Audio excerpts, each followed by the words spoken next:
Sydney Casey. And I'm Max Shaw. And we're testing if there is a correlation between the number of kids an individual is legally responsible for and the number of 12-ounce cups of coffee they drink in a day. We decided to test this because we drink a lot of coffee and so do our parents. So we wanted to see if the number of kids to take care of has an influence on how much a person drinks of coffee a day. We collected data from in-person interviews with people downtown in Pioneer Square, and our parents sent out our survey on their Facebook.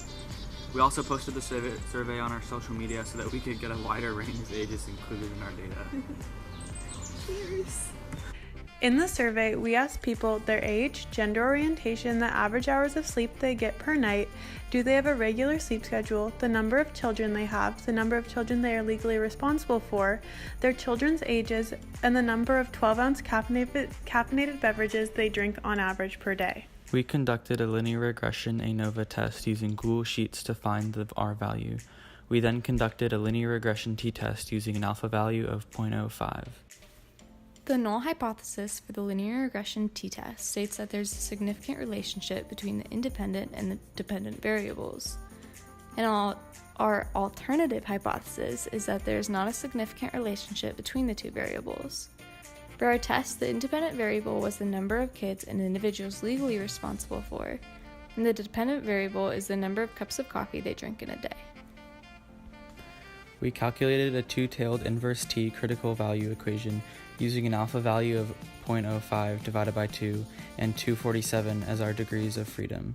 We put those two numbers into the inverse t function in our calculator and got a critical value of plus or minus 1.969. We then calculated our t-test statistic using r, our degrees of freedom, and r squared.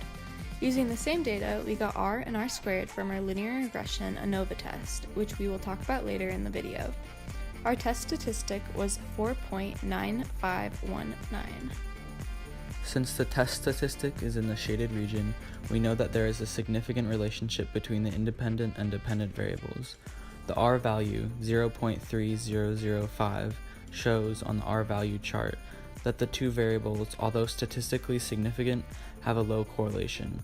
This all shows that there is a significant relationship with low correlation between the number of cups of coffee a person has a day and the number of kids an individual is legally responsible Our ANOVA for. test in Google Sheets supported our linear regression t-test findings, with the significance F being lower than our alpha value of 0.05, meaning that there was a significance as proved in our test.